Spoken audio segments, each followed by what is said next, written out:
sejam muito bem-vindos a mais um episódio do Feminíssima Talks, que é a nossa crônica de comportamento humano. A gente aqui, a gente não tem a pretensão de ditar nada. Aqui nós só conversamos e batemos papo e chegamos a muitas conclusões sobre assuntos do nosso cotidiano.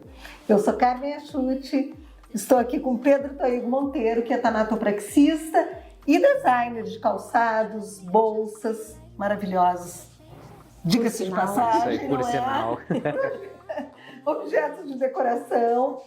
Doutora Soninha Machado, que é especialista em estética e também da neurociência do comportamento alimentar. Isso. Falei certo. Fala certinho. E Lívia Pai, psicóloga. E hoje o nosso assunto é sobre o perigo dos nossos eu deveria. Gente, quando a gente fala do perigo, do que a gente deveria, é tudo aquilo que a gente acha que deveria ser, não é? Eu deveria ser mais rico, eu deveria ser mais magro, eu deveria ser uma excelente mãe, eu deveria ser uma profissional super bem-sucedida. E durante esse processo todo, por que a gente muitas vezes larga, não é? Tudo que a gente pensa, acredita, o que a gente pode vivenciar para se focar só naquele objetivo final. Isso muitas vezes nos faz bem, mas muitas vezes também nos adoece. E é sobre isso que a gente vai falar hoje, né? O que vocês deveriam, que não estão devendo? Eu acho que eu deveria ser menos pilhada. Eu acho que eu deveria... E eu melhorei muito, assim. Sabe essa história do caminho, assim, ó, de a gente esquece de viver o caminho quando tem um objetivo, né? E às vezes a caminhada é muito mais bonita do que o objetivo. Sim, o objetivo que tu vê não é nada daquilo que tu pensou. Eu fiquei sonhando em fazer o caminho de Santiago de Compostela muito tempo, porque eu imaginava que eu ia chegar lá, que eu não sei o que. Eu não sei o que eu imaginava na minha vida, porque na verdade é tudo coisa da cabeça da gente, né? Sim, tudo acontece tudo durante. Tudo é mental. Quando eu fiz o caminho de Compostela, eu levei 31 dias. Tu fez por qual? Eu fiz a pé. Eu saí da França e atravessei. Ah, tá. Gente, a caminhada foi tão bonita, tão bonita. Eu aprendi tanta coisa, eu conheci tanta gente, eu conheci tantos lugares, eu comi tanta coisa boa, que quando eu cheguei lá, eu peguei pensando, tá, mas era só isso. Foi todo esse transtorno só pra isso. Na verdade, eu me apaixonei por uma ideia do que eu fiz, da coisa. Tu não sabe se tu vai ser mais feliz magro, tu não sabe se tu vai ser feliz, né? Tu não sabe, na verdade tu não sabe. Então, assim, eu vivi o caminho. E mesmo assim eu não aprendi, né? Porque volta e meia eu me pego idealizando caminhos, né? Idealizando chegadas e não os caminhos. E é isso que a gente faz muito, a gente idealiza sempre a chegada e esquece do caminho tão bonito que a gente tem que percorrer. Com certeza. Seja de autotransformação, seja de qualquer coisa na vida, né? Porque eu penso assim, hoje eu pensava, eu não vejo a hora de me formar. Quando eu me formei, me ficou um vazio tão grande, porque o que eu gostava? Os colegas de faculdade, as trocas de ideia, a função, as oficinas, o estresse, o sangue no olho, sabe? Aí tu te forma, e aí? E aí? Acabou. E aí? Aquela coisa boa, bom, agora tu tá com o que tu queria, mas o que eu vou fazer com isso agora? E acho que a gente se perde muito nessa questão, assim, ó, de o que eu faço com isso agora? Eu cheguei daí. Né? Mas isso é impressionante como isso acontece com todo mundo, né? Todos os dias. O planejamento, é a mesma coisa que uma festa. O planejamento, às vezes, ele é muito mais gostoso do que quando chega o momento, né? Num casamento, em tudo, eu acho. Né? A gente deixa de curtir, muitas vezes, esse processo que é muito mais interessante do que o final. Exatamente. E tu, com a cabeça de psicólogo, o que tu deveria... o que a Lívia deveria? Olha, eu tava pensando, Pedro, assim, olha, são muitos deveria, né? Que saco, né? Não é porque a gente é psicólogo que a gente não fica com 500 mil deveria também. Fritando a cabeça. E eu fiquei pensando assim, ó, eu deveria estar lendo mais. Olha só. Eu deveria estar sendo mais saudável. Me alimentando melhor, eu deveria estar fazendo aula de beach tênis, ou seja, não basta só jogar, eu deveria estar fazendo aula. Entendi. Pra não se machucar na jogada, né? Enfim, eu deveria estar fazendo muito mais coisas. A gente, às vezes, nunca é o suficiente, né? Nunca o que a gente faz no dia, às vezes, é o suficiente. Mas...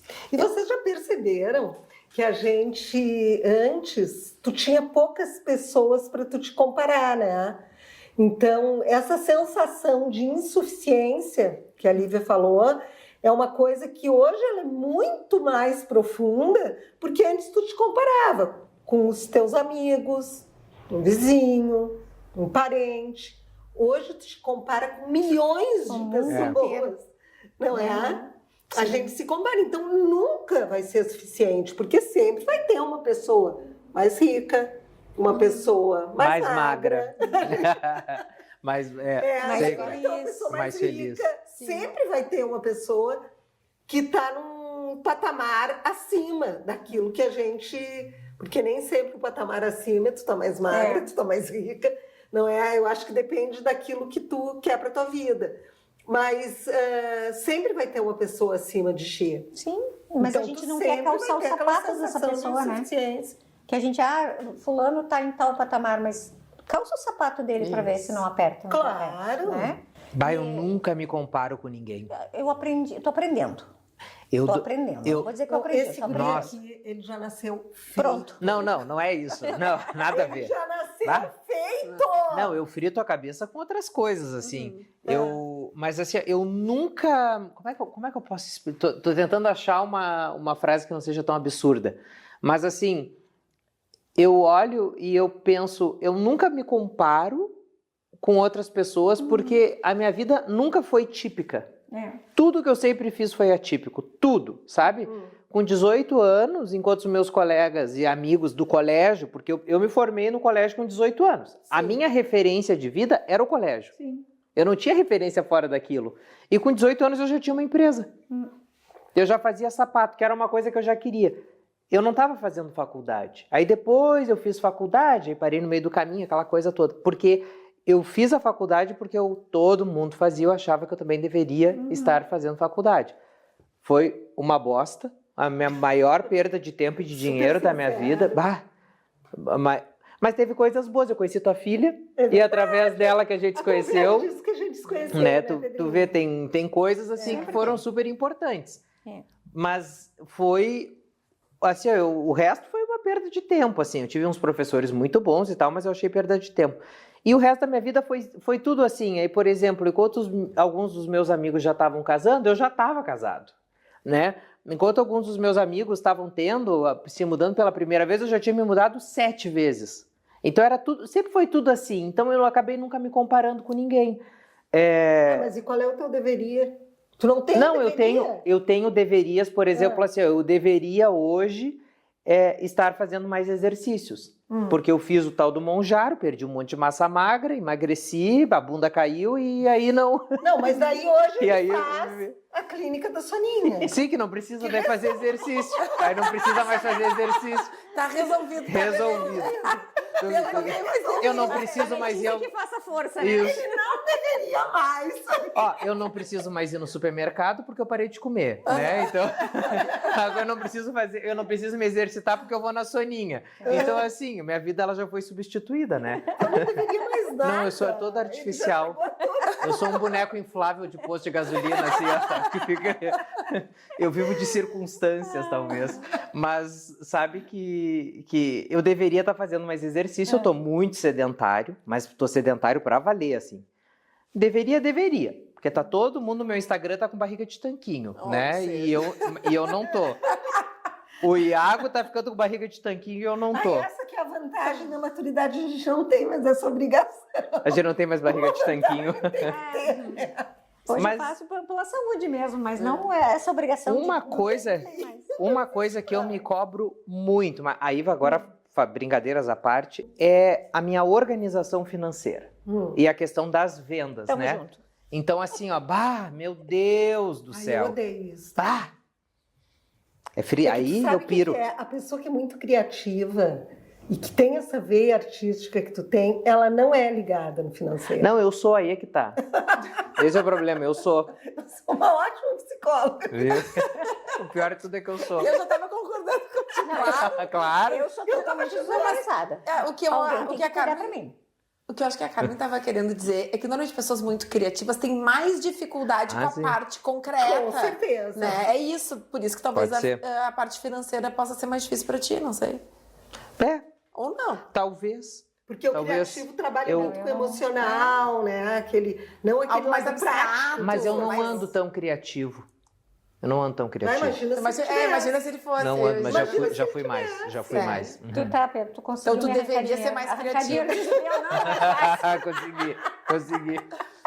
O que eu quis dizer foi bem isso que a Lívia falou. A gente trabalha muito com o emocional, Sim, não é? E daí tu não quer esse entrar lado muito tem- naquela parte prática, né? mais dificuldade. A gente vai para um break comercial. Não sai daí porque já voltamos. É hora de Pedro Toigo aqui no Feminíssima. Morram. Ah, essa Não, daqui isso aqui, é a que é bolsa. Aqui, Pedro. Esse é um modelo novo, é a bolsa Juliana, gente. Olha que linda.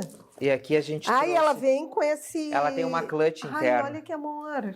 Daí tu armazena aí as peças mais importantes, assim, carteira, dinheiros e afins. Olha aqui. Olha que amor a verde musa. Ai, olha, Pedro. Esse verde tá bem escuro, Não, tu viu? e o bacana, ó, que tu pode usar ela assim, ela fica maravilhosa. Tu pode usar ela atravessada, ela fica maravilhosa. Ela é toda maravilhosa. Ela é Sabe? toda maravilhosa. Que modelo versátil, né? E aqui eu desenvolvi ela num gamulan. Quem não sabe, gente, isso aqui é a alpaca que se Sim. faz o cachemir. Esse é o bicho aqui original Super do macio, cachemir. né? Então, ela é uma Não, isso bolsa aqui tá uma macia. coisa, né, Pedro? Olha, o interior dela é todo o avesso natural Bárbaro. do bicho. É muito bárbara. bonito isso aqui. E é uma bolsa que ela... Olha aqui. Tá certo que ela é um pouco mais pro inverno, ela é mais invernosa. Mas ela é chiquérrima. Mas eu usaria ela no verão também. Mas Não... pra gente que faz coleção de Acho- Pedro Toigo, É sempre eu bom ter acho que ter uma que tem diferente. que ter uma diferente também, né? E essa daqui tá sendo a minha favorita. Tá linda. Esse tom é o pântano, eu chamo de verde Bárbaro. pântano. Ele é um verde que ele puxa para o marrom. Ele não é o musgo que tem um tom de azul no fundo, esse é o musgo que tem o marrom no fundo. Sim. Então ela é uma bolsa que ela funciona como marrom também. Olha que amor, tem os pezinhos também, Pedro, ela vou é te toda contar uma bonitinha. coisa, uma particularidade. Sabia que no meu closet eu tenho 2 prateleiras grandes só de Pedro Toigo? Viu, gente? Todas as cores! Toda a minha coleção, meu acervo inteiro. Quando eu vejo aquilo, Ai, que bom. uma de cada cor, tem melhor, você pode ter também.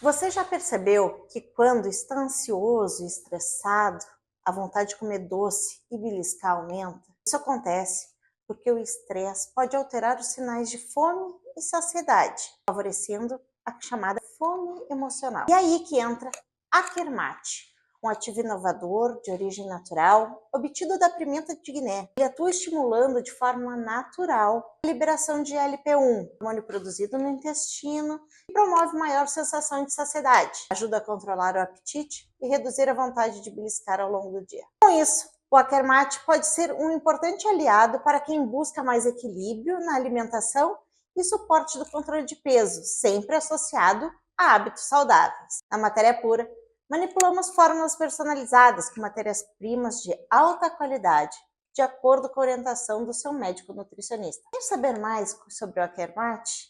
Quer saber se ele é indicado para você?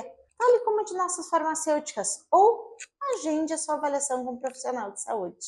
Matéria pura você encontra em 2 endereços: Carlos Barbosa, na Rio Branco 96, e em Porto Alegre, na Cristóvão Colombo 2009. Pode nos acessar também pelo WhatsApp, pelo Instagram. A gente está sempre à sua disposição.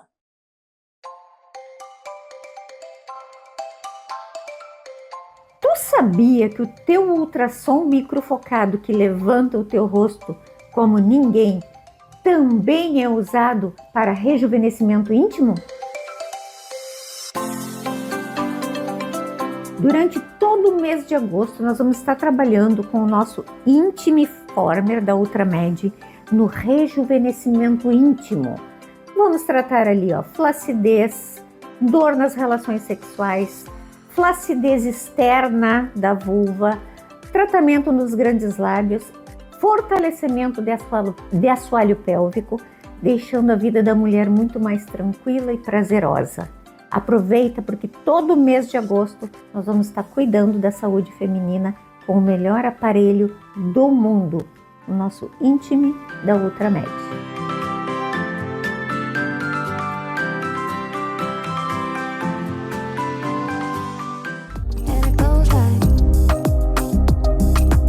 Estamos de volta e hoje falando sobre aquilo que nós deveríamos, o quanto a gente coloca aquele compromisso dentro de nós de que a gente deveria ser diferente daquilo que a gente é. Não é? Eu acho tão curioso assim, não é? Que a gente se cobra tanto. Quem é mãe, então, principalmente, a cobrança é muito grande, não é? Ai, será que eu errei nisso?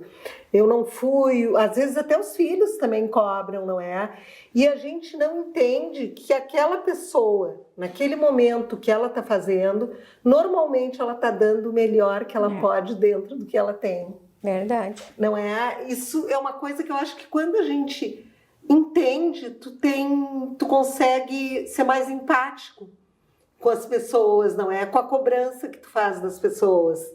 Não é? Porque às vezes tu não tá no teu melhor momento, mas tu tá tentando dar o teu melhor. E isso é muito comum de filhos, quando crescem, que cobram. Ah, meus pais deveriam ter feito isso, deveriam ter feito aquilo, não é? E não enxergam que naquele momento a pessoa se desdobrou e tentou dar o melhor dentro das ferramentas que ela tinha. Isso é muito comum, não é, Lívia? Porque assim, não é porque a gente não supra as expectativas que a gente não está fazendo bem feito, né? Porque é uma questão de alinhar as expectativas. Né? A gente costuma andar sem alinhar essas expectativas. É o melhor que tu pode dar. Exatamente. Às vezes tu tá fazendo assim, às vezes tu tá esgotada e a pessoa não supriu a expectativa daquela pessoa, né? Então é complicado isso. E por que precisa suprir a expectativa daquela pessoa, né? Por que, Lívia? Por que, Lívia? Resolve essa situação pra gente. Que daí a gente não precisa pensar. Mas deve ser muito comum, não é, Lívia? No consultório, tu vê pessoas que se sentem insuficientes e elas não poderiam ter feito com mais eficiência determinadas coisas porque naquele momento não era possível. Como trabalhar essa culpa, né? Pois é interessante.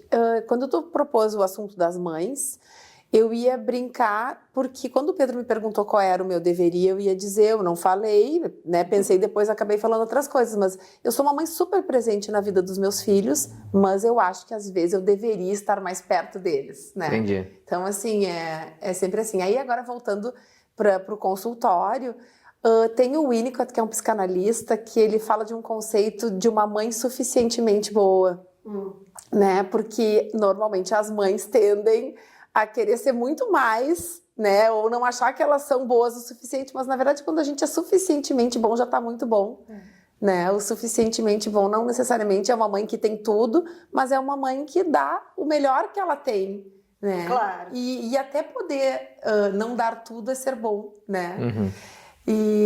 Então eu acho que isso, voltando às expectativas do outro, né, do outro e as que a gente vai criando pra gente mesmo, eu responderia para vocês assim como uma ideia dos ideais, assim, né? Acho que quando a gente tá nesse pensamento do deveria e da expectativa, a gente tá num mundo ideal, que não é o mundo real mesmo, né? A gente já saiu desse mundo da mãe real, da mãe possível, da mãe que tem sono, da mãe que acerta, da mãe que erra, da mãe que... Enfim, tá sempre buscando, tá sempre tentando. E da mãe que tem também as suas questões pessoais. Sim, que ela pra não é só resolver, mãe, né? não é? Ela é uma pessoa. É muito complicado e existe uma cobrança muito grande do externo e da gente mesmo. Sim. Com a gente, não é? Eu acho que mais da gente, viu? Porque a minha mãe era uma pessoa muito preocupada com o bem-estar de todos, assim. E às vezes a gente dizia, calma, sabe? A gente tá bem. Sim. Mas eu acho que as mães têm essa tendência, né? Tem que ver... Puxar para si responsabilidades que às vezes extravasa, sabe? Passa. É que a gente sabe que... Desculpa, não, fala. te interromper. É que a gente sabe que a maternidade é um caminho sem volta. Não é? Aí a gente se sente muito responsável por aquela pessoa ser uma boa pessoa, para aquela pessoa não sofrer, para aquela pessoa ter sucesso, para aquela pessoa não ter nenhum desajuste, não é? E a gente não se conscientiza que nem tudo depende só da gente. Exatamente. Não é? Mas a mãe acha que depende A mãe acha. só dela. O pai não acha, normalmente. Quem acha é a mãe. A mãe, Não é? a mãe E chama ela pra se si culpa quando responsabilidade. alguma coisa sai um pouquinho do trilho, né? É. E não deveria ser assim, né? Porque somos seres humanos e a gente erra também. E a responsabilidade não é 100% nossa, né? Mas claro que a não. gente dá o caminho que conseguiu dar. Mas também tem um outro lado. Eu debato, às vezes, isso com a minha família, né? Uma coisa é tu fazer uma cobrança para os teus pais, sabendo que eles não têm condição de entender aquilo. Sim. Né? Que eles têm um teto de entendimento, o teto de entendimento é aqueles e tu quer cobrar além daquilo. Né? Tem pessoas assim. No meu caso, eu cobro muito dos meus pais porque eu sei que o teto de entendimento deles é muito superior ao que eu estou cobrando. Sim, tu sabe que eles teriam condições de... E eles são pessoas extremamente esclarecidas, inteligentes, né, que trabalham terapias alternativas e terapias tradicionais de diversas maneiras e eles têm entendimento daquilo que por vezes eu cobro, mas cometem gafes, assim, tá certo, todo mundo erra, não tô querendo que eles sejam perfeitos, não é esse o debate, mas eles falham com coisas que não precisavam falhar. Sabe o que eu acho, Pedro? Sabe? Assim, sempre assim, pelo que eu conheço, tua família, não é? Já de tantos anos, tu é muito pai dos teus pais. Às vezes. O Pedro assume muito esse papel de ser o pai dos pais. Mas não na é? real... Talvez porque tu tem assumido responsabilidades muito cedo. Mas eu vejo eles assim, eu tenho na minha cabeça que eles são meus pais, eu sou pequeno, eles são os grandes, eles cuidam de mim, eu tenho isso. Quer dizer, hoje eu cuido de mim, mas nessa visão, sistemicamente falando, eles, né, que têm esse papel, eu não sou maior que eles. Só que existem comportamentos que às vezes eu vejo e falo, gente, só um pouquinho.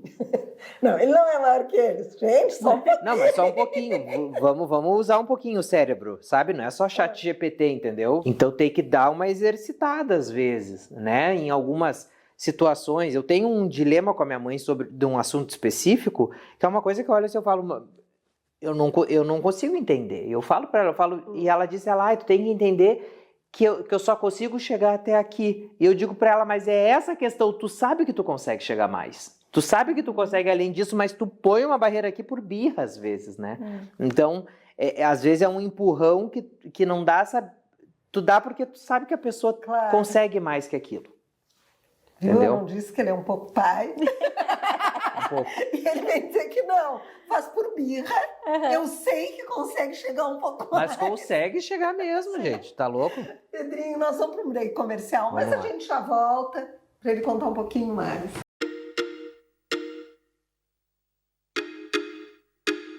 Bem-vindos ao Traço de Mestre deste domingo e hoje, cozinhas. Cozinha é um dos espaços mais importantes da nossa casa. Ele é fundamental porque atende ao nosso desejo e ao nosso coração. E eu não estou falando daquela encostadinha na bancada da pia para satisfazer o desejo físico. Eu estou falando daquele encontro, daquele conforto e de todas as funções que nós desempenhamos numa cozinha. Existem padrões para isso? Existem. Mas esqueçam, vocês não estão projetando a cozinha de um apartamento para Airbnb, muito menos fazendo showroom de uma loja de imobiliário. O padrão na casa de vocês tem que atender ao que vocês precisam. A funcionalidade e a ergonometria de um espaço é fundamental, mas ele tem que ser adaptado para vocês. Então a gente tem algumas referências, tipo a bancada tem que ter 90, 91 centímetros de altura. Nem sempre. Depende do quão alto vocês são, ou baixos, do que vocês vão desempenhar nessa bancada e de como vocês se sentem à vontade nela. Em linhas gerais, numa cozinha linear, a funcionalidade diz que nós temos que ter próximo da porta o refrigerador, uma bancada de apoio, a pia, uma outra bancada, o fogão e, de preferência, uma bancada ao lado do fogão. Funciona em todos os casos? Não, porque depende do tamanho da cozinha de vocês. Quando isso acontece, a gente precisa otimizar. Vocês estão vendo algumas fotos de cozinhas lineares e de outras que são com espaços maiores, que têm bancadas, tipo Península, que é aquela famosa cozinha em L. O meu diretor acabou comigo porque ele disse que meu tempo está finalizando e eu tenho muita coisa para falar de cozinhas para vocês. Então, a cozinha parte 2, a 3 e a 4, sejam quantas forem necessárias, vocês vão acompanhar no meu Instagram, que está aqui. Porque na próxima semana eu vou falar de um dos detalhes que chamou muita atenção na Casa Cor São Paulo, talvez aconteça na Casa Cor aqui de Porto Alegre, que são os papéis de parede muito diferenciados. Vamos conhecer um pouquinho mais, porque daí nós vamos entrar no outro item daqui a outras semanas, que é a ambientação do nosso estar. Eu sei que vocês vão gostar. Você também ama decoração, assim como eu? Se você faz parte desse time, não pode deixar de conhecer uma loja incrível aqui em Porto Alegre, que é a Magnolia Remobília. A Magnolia Remobília trabalha com peças raras, antigas, vintage, enfim, você encontra coisas incríveis na Magnolia Remobília, mas o que faz toda a diferença na loja é a curadoria do Rodrigo, que é proprietário da loja. O Rodrigo tem um olhar super treinado para achar aquelas peças que vão fazer diferença na nossa casa ou no nosso estabelecimento comercial. Não foi lá? Tem que ir correndo para conhecer. E não tem desculpa, porque a loja fica aberta de domingo a sexta-feira. Só não abre aos sábados. Mas você tem o domingo também para conhecer essa loja maravilhosa na 24 de outubro, número 1640, quase em frente à Igreja Nossa Senhora Auxiliadora. Você já ouviu falar na Liberou? Pois é, a Liberou é uma proposta incrível para quando a gente tem aquelas peças que não fazem mais sentido para nós. Ou então a gente tem alguém na família que se mudou ou que faleceu e a gente precisa vender uma casa inteira. A Liberou dá um jeito. E a Lene vai nos explicar como é que funciona. É super simples. Entramos em contato com o dono da casa, fazemos a visita, fazemos uma avaliação. Depois de tudo contratado, fazemos toda a arrumação da casa. Desde tirar dos armários, expor fotos, organizar fotos, enviamos para os clientes e acompanhamos a venda até o final, até a retirada dos móveis. Ou seja, você não tem nenhuma preocupação. A única preocupação que você tem é em contratar a Liberou e depois receber o dinheiro, porque a Liberou se responsabiliza por tudo. E ela compra desde pequenos lotes, vende desde pequenos lotes, até uma casa inteira, que vai desde a lavanderia até aquele jogo de cristal que você tem. Então, ó, vamos fazer energia circular, não é? Tem aquela peça parada? Fala com a Lene, que quem sabe ela vai fazer sentido para outra pessoa. É uma excelente oportunidade para quem vende e também para quem compra.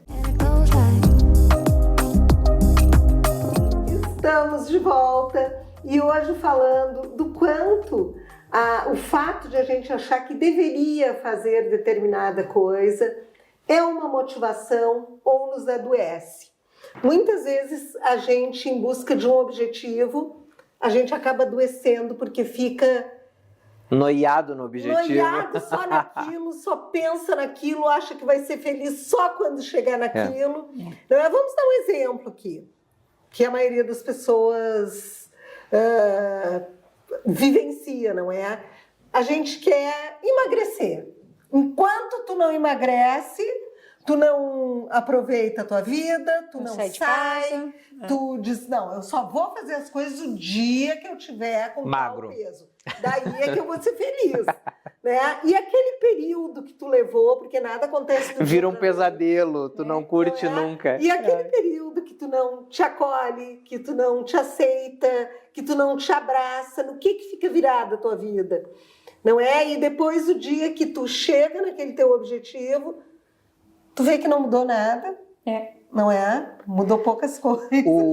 E daí? Quando eu fiz a primeira vez as canetinhas emagrecedoras, que eu tava bem acima do peso, E eu tinha essa mentalidade de quando eu estiver magro, vou...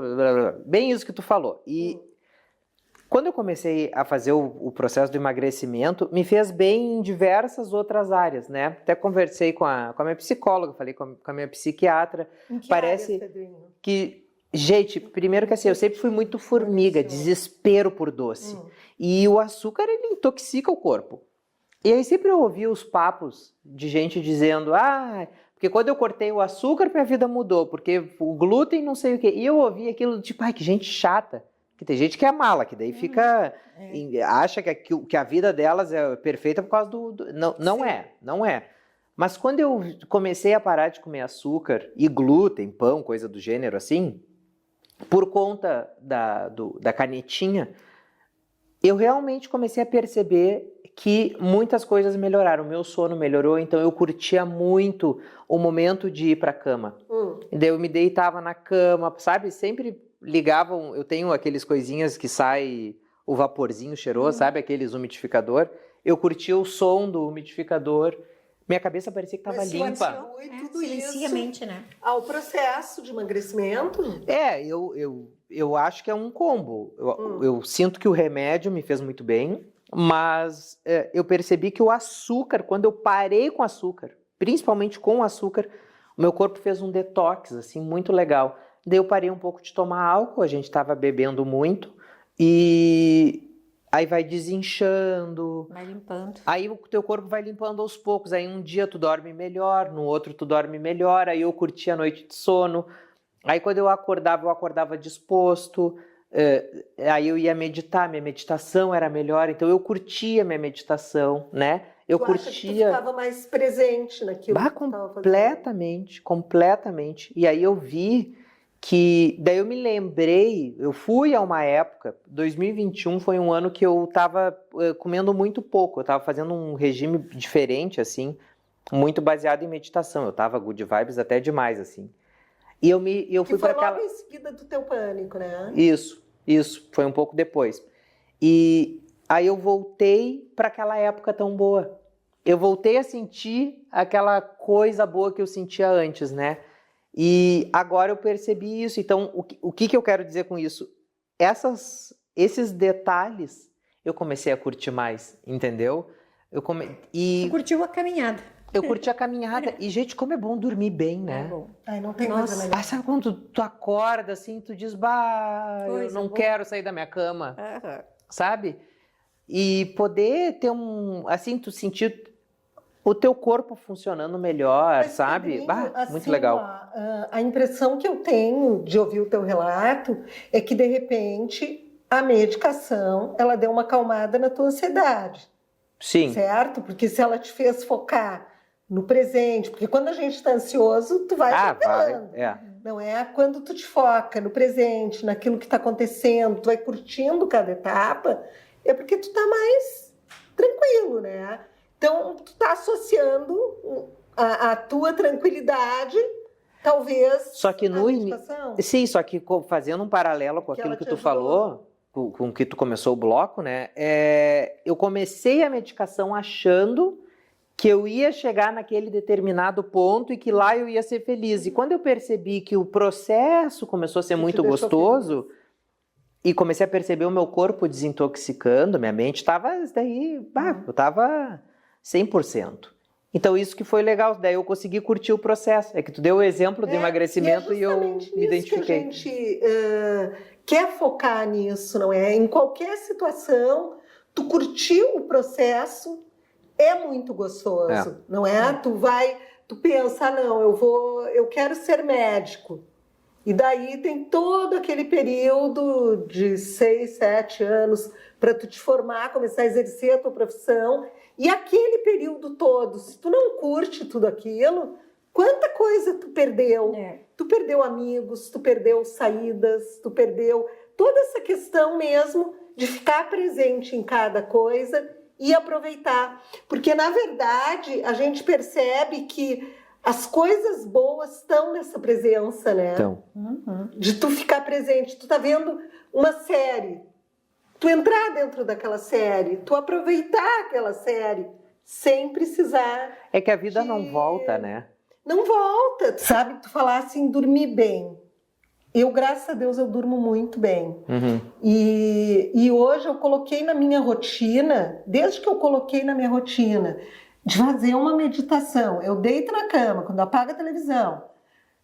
Eu sempre rezo, tenho esse hábito de rezar, de agradecer, não é? Porque eu acho que isso deixa a gente bem. Depois eu faço uma meditação.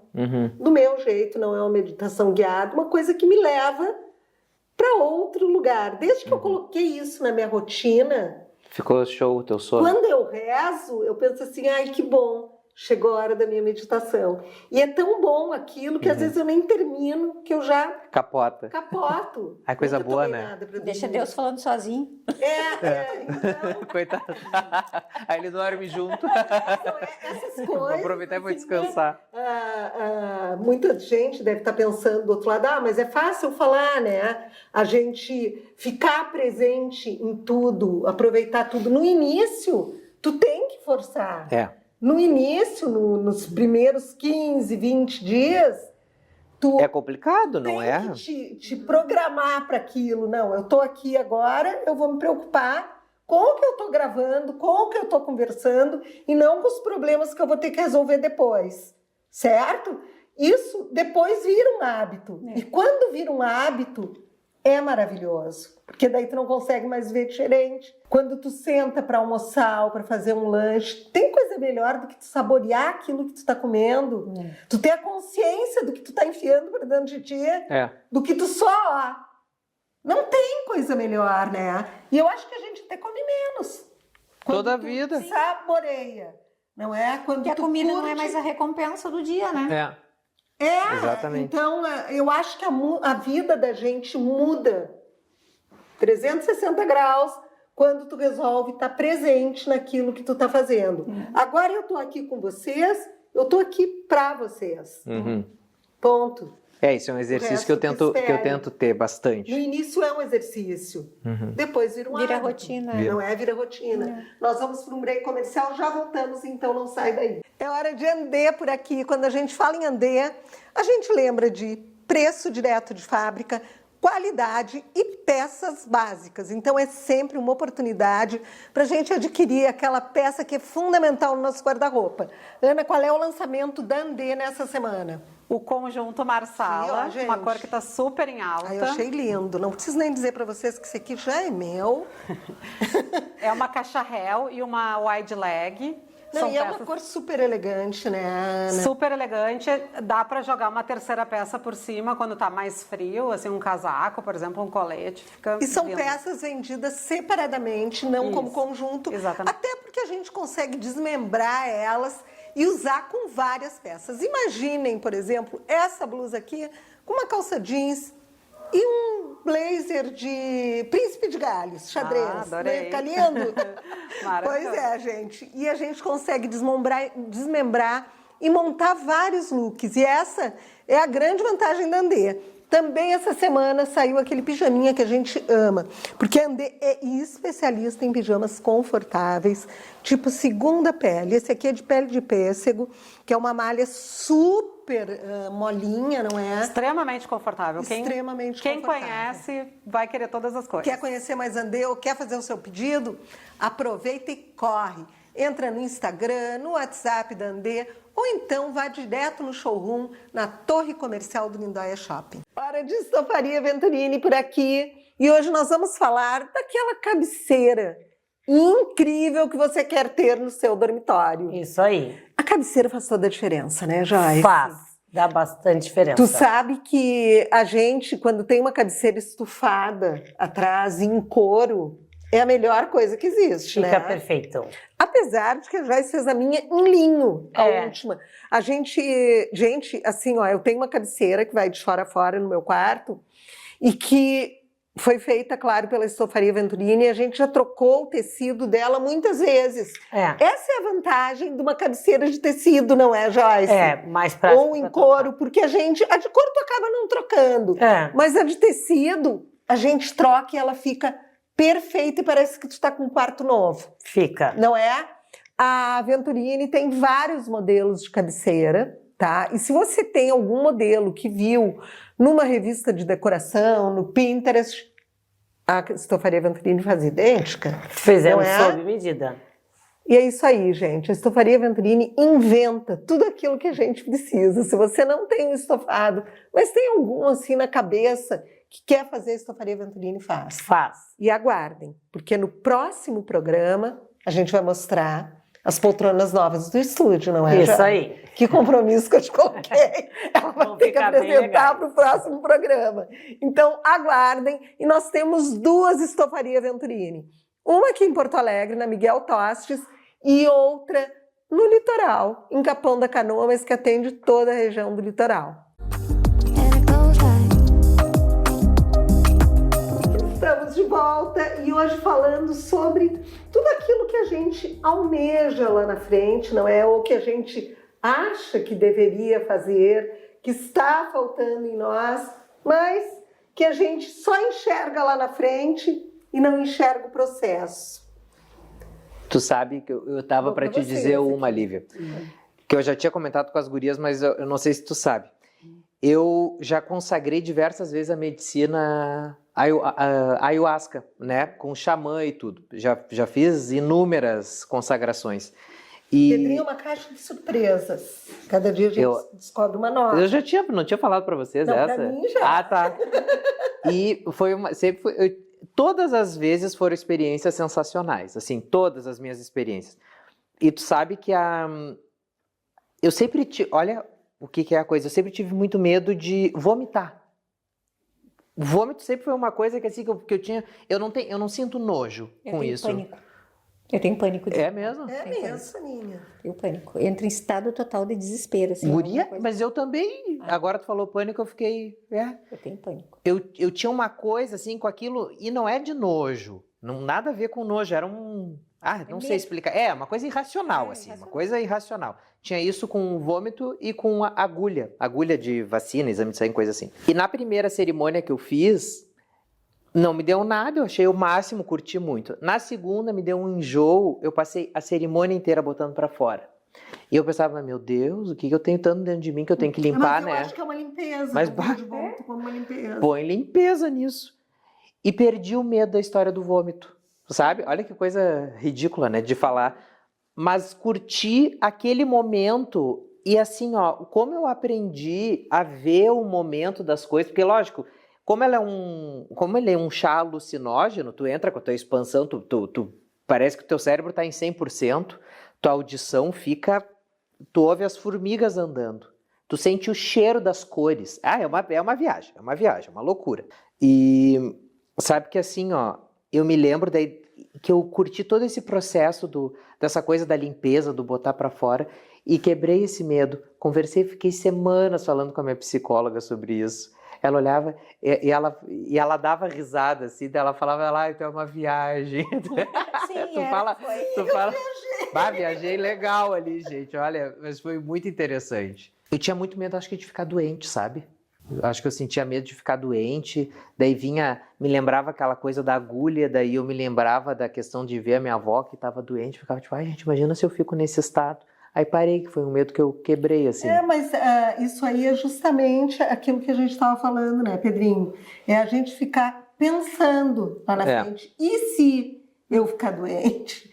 E se acontecer isso Fica comigo? fritando a cabeça. E daí tu te preocupa com uma coisa que tu nem sabe se vai acontecer e tu deixa de aproveitar aquele momento que está acontecendo, né?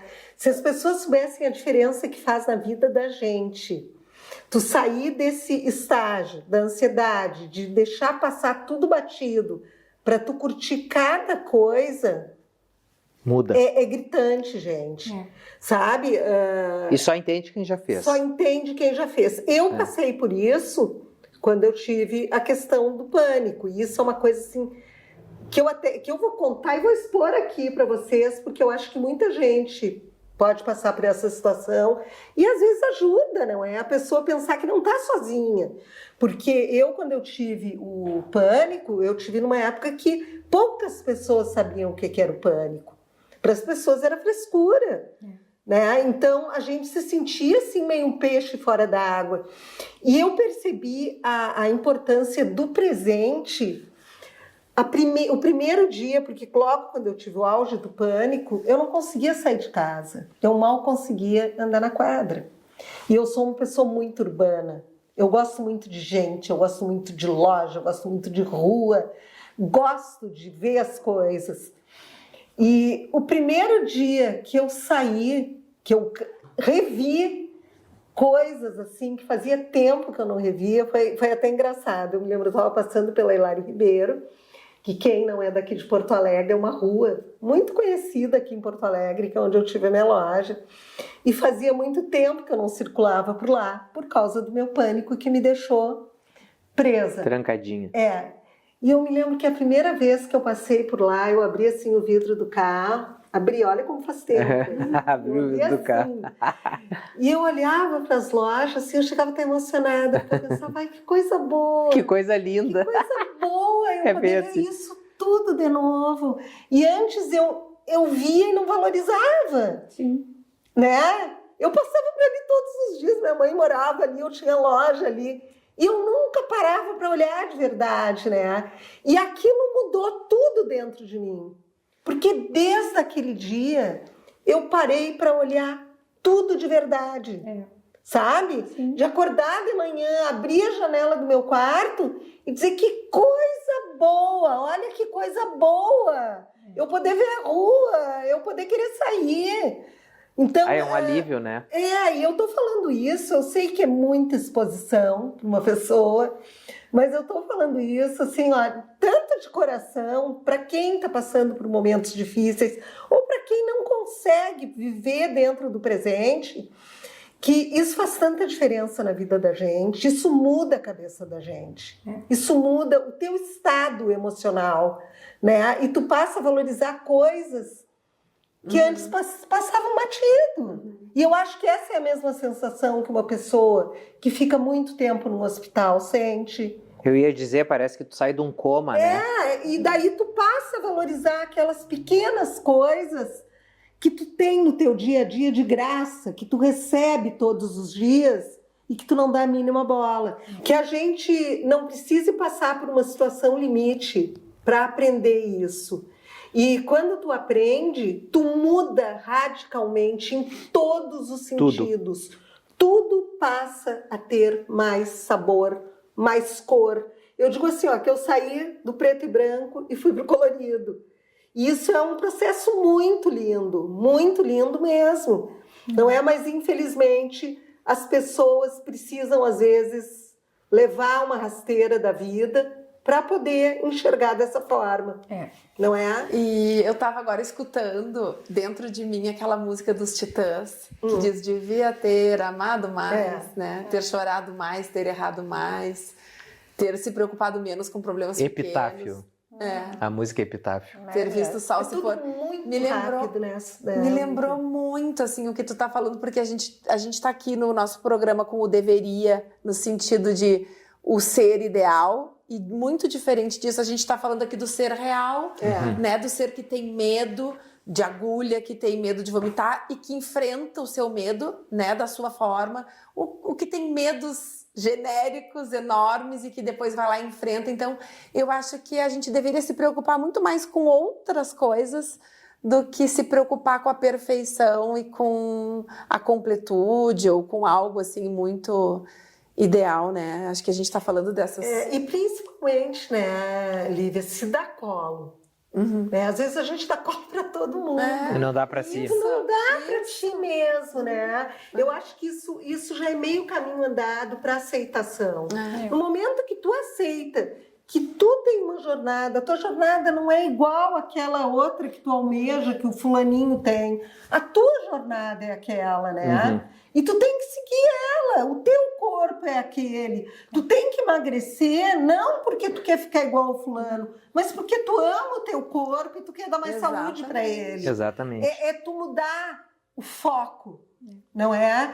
E eu acho que essa presença em tudo que tu faz, é que faz com que tu mude vire essa chavinha na cabeça. E outra, o meu pai falava uma coisa assim que eu me preocupava muito. Ah, mas e quando tu faltar? Ele disse assim, ó, tu tem que ter uma consciência só na vida. A vida se ajeita. É. As pessoas sobrevivem. As coisas estão Ninguém é no seu lugar. substituível, né? Ninguém é substituível. Eu pensava exatamente assim como E, tu, Samir. e aí eu fiquei olhando assim para ele, assim, nossa, mas para mim vai fazer muita falta. Mas ele se foi e a vida se ajeitou. É. Mas tu Sabe? vê Assim que como ele... eu vou ir e meus filhos vão continuar. Mas a tu vida te deles. deu conta, Soninha, que ele se foi, mas ele tá aí dentro de ti porque tu acabou de falar nele. Sim, mas eu lembro. Né? Nossa, eles são muito vivos. É a gente se preocupar também, não naquilo que tu vai deixar o dia que tu for, mas na lembrança que tu vai deixar dentro das pessoas, né? E eu acho que é isso que faz toda a diferença e é isso que dá sabor no nosso dia a dia, Com né? certeza, com Da certeza. gente aproveitar mais, né? Isso aí. Alguma Objeção, objeção? ou cale-se para sempre. Não, olha, a gente está fazendo uma exposição porque nós estamos Sim. contando os nossos maiores segredos. É. E deve ter gente lá do outro lado do bar, mas eu não sabia que era assim, né? Mas eu acho que a gente mostrar as nossas vulnerabilidades, eu acho que isso ajuda quem está do outro lado e que só enxerga aquele mundo perfeito e todo arrumadinho. A nossa vida é muito mais desarrumada do que a gente pensa, né? Graças a Semana Deus. que vem a gente volta com o próximo episódio. Então, ó, não nos abandone, porque nós queremos vocês aqui conosco.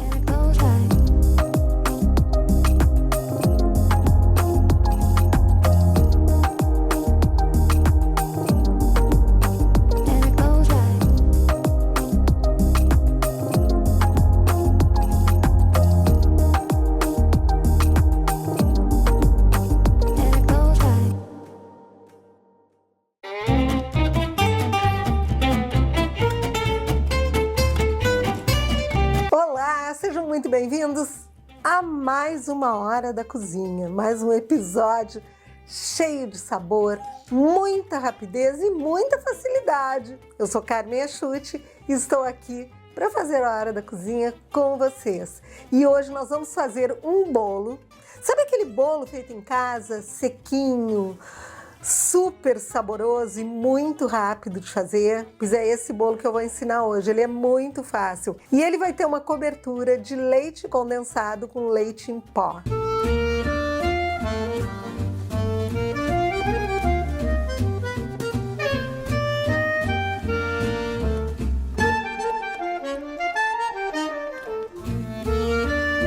Para esse bolo nós vamos precisar dos seguintes ingredientes.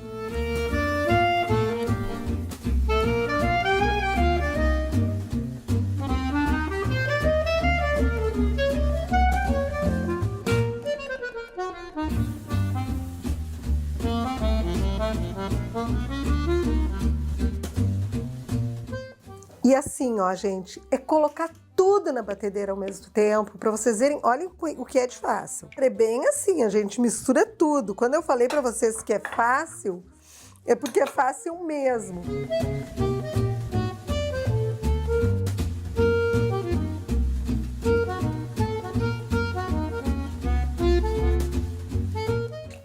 E daí a gente bate tudo.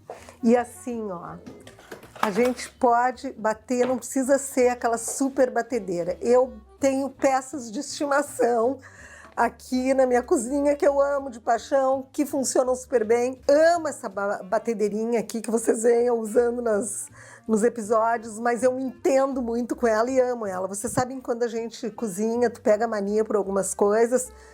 A mesma coisa com essa forma aqui de estimação que eu tenho, porque essa forma aqui é tudo para mim e ela já está untada esperando pela minha massa. O meu forno já está pré-aquecido a 180 graus, tá? Eu vou bater bem e coloco no forno e no máximo em meia hora ele já está pronto esse bolinho, tá? Mas daí, claro, o tempo exato não tem como dar, porque isso varia de forno para forno. A gente vai testando quando ele tá douradinho já com o palito.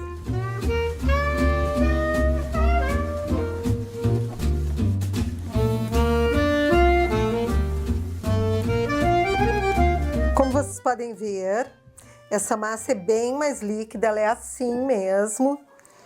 E poderia colocar numa forma novinha? Claro que poderia. Mas a gente tem, assim, aquelas predileções, não é? Quem cozinha tem aquelas peças do coração que a gente não abre mão.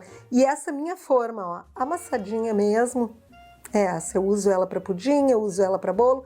E eu amo ela e não abro mão. E as novas ficam de ladinho. Então vai pro forno agora.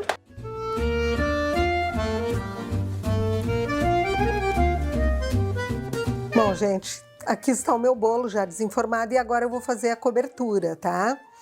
Uma lata de leite condensado. Aqui tem uma colher de manteiga e o leite em pó, que é o correspondente aqui, ó, gente, a umas 3 colheres de sopa, tá? E vou mexer sempre.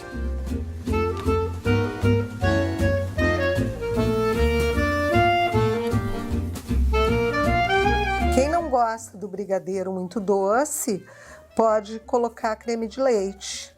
Eu, como gosto bem doce, e esse bolo não é um bolo tão doce assim, eu acho que casa muito bem com essa cobertura. O ideal, gente, é fazer no fogo alto, para ele não ficar aquele brigadeiro mais puxa, tá? Para ele ficar bem homogêneo e bem macio.